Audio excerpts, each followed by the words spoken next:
Fala aí galera, no vídeo de hoje a gente vai falar sobre dilatação.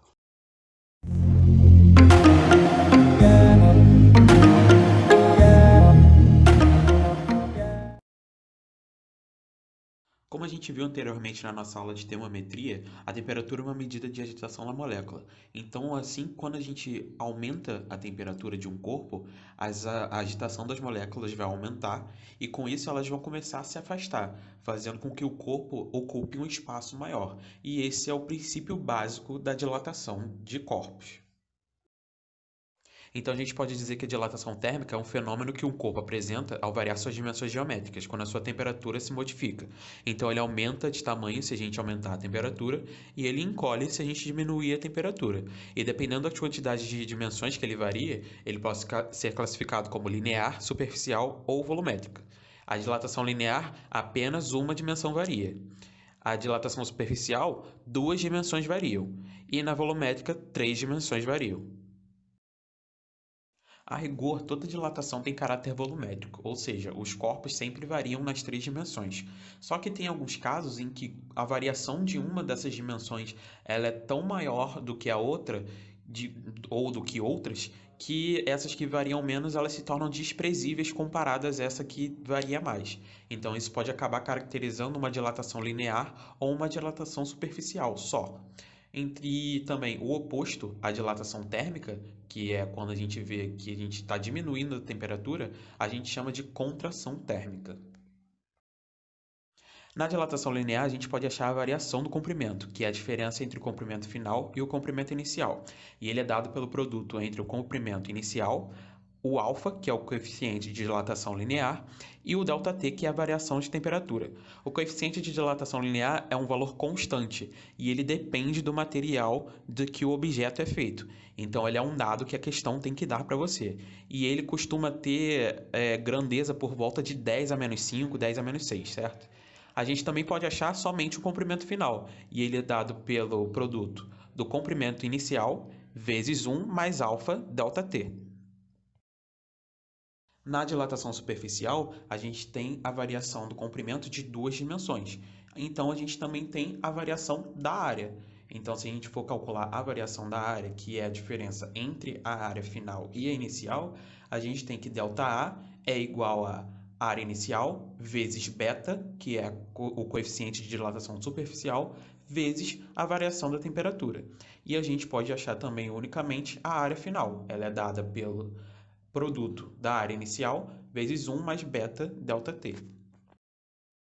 E na dilatação volumétrica, a gente tem a variação do comprimento nas três dimensões. Se a gente tem variação nas três dimensões, a gente tem variação no volume do objeto, certo? Então, para a gente achar a variação do volume, que é a diferença do volume final menos o inicial, a gente vai ter que ΔV é igual a V0, que é o meu volume inicial, vezes γ, que é meu coeficiente de dilatação volumétrica, vezes a variação da temperatura. E a gente pode também achar unicamente o volume final, que é dado por V0 vezes 1 mais γ ΔT.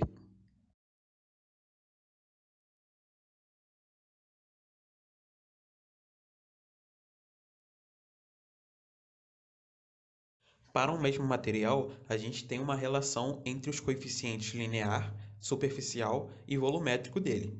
A gente tem que α dividido por 1 é igual a beta dividido por 2, que é igual a γ dividido por 3. Pela dilatação, a gente também consegue verificar que quando a gente tem uma chapa ou um sólido que tenha um buraco, esse buraco ele vai sofrer dilatação da mesma forma que se ele tivesse totalmente completo. Ou seja, o buraco ele vai dilatar como se ele fosse feito do próprio material, ou seja, que a chapa ou o sólido ainda estivessem inteiros.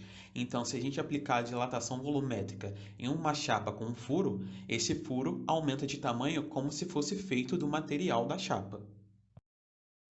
Assim como os sólidos, os líquidos também dilatam, e em geral a gente aplica a dilatação volumétrica. Mas como eles estão sempre condicionados a recipientes, a gente tem que tomar um certo cuidado, porque os recipientes, quando eles experimentam a mesma variação de temperatura, o recipiente também vai dilatar, certo? E um caso bastante comum disso é quando a gente trata de um recipiente que ele está completamente cheio de um líquido que tem um coeficiente maior do que o do recipiente. Por quê? Porque quando a gente variar a temperatura, os dois, o líquido e o recipiente, têm o mesmo volume inicial. E como o coeficiente do líquido é maior do que o do recipiente, o líquido vai dilatar mais. Então vai ter um líquido que vai extravasar, ou seja, a gente vai ter um derramamento de líquido. E a gente vai ver que isso vai estar relacionado a um novo coeficiente que a gente vai chamar de coeficiente aparente. E ele só diz respeito a essa parte do líquido mesmo que está sendo derramado. A gente chama esse líquido que extravasa de ΔV aparente, e ele pode ser calculado pela diferença entre a dilatação do líquido e a do recipiente. Então, ΔV aparente é igual ao ΔV do líquido menos o ΔV do recipiente. E o gama aparente é igual ao gama do líquido menos o gama do recipiente. Mas a gente tem que ter atenção porque essa expressão só pode ser usada nos problemas em que o volume inicial do líquido é igual ao volume inicial do recipiente. Ou seja, o recipiente tem que estar cheio até a boca no início do exercício. Sabendo que massa específica ou densidade absoluta é dada por massa dividido por volume, e lembrando também que quando a gente varia a temperatura de um sólido ou líquido, esse sólido ou líquido vai ter uma variação de volume, a gente pode deduzir que a massa específica também vai acabar variando, certo? E como é que ela varia? A gente tem que a massa específica final é dada pela massa específica inicial dividida por 1 mais gama delta T. Pela fórmula da variação da massa específica, a gente consegue ver que um aumento na temperatura causa uma diminuição na densidade. Só que a água tem um comportamento diferente desse aí na faixa entre 0 graus Celsius e 4 graus Celsius. Dentro dessa faixa, ao invés de diminuir a sua densidade com o aumento da temperatura, a gente aumentando a densidade dela vai aumentar também. E esse fenômeno ocorre devido à quebra das pontes de hidrogênio que a gente encontra nas moléculas de água.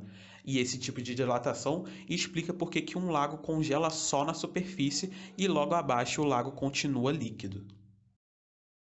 Como o coeficiente de dilatação linear é da ordem de 10 a menos 5 e a variação da temperatura geralmente é da ordem de 10 ao quadrado, é possível a gente fazer umas simplificações nos cálculos das equações de dilatação, que são compatíveis com os erros cometidos nas medidas do coeficiente.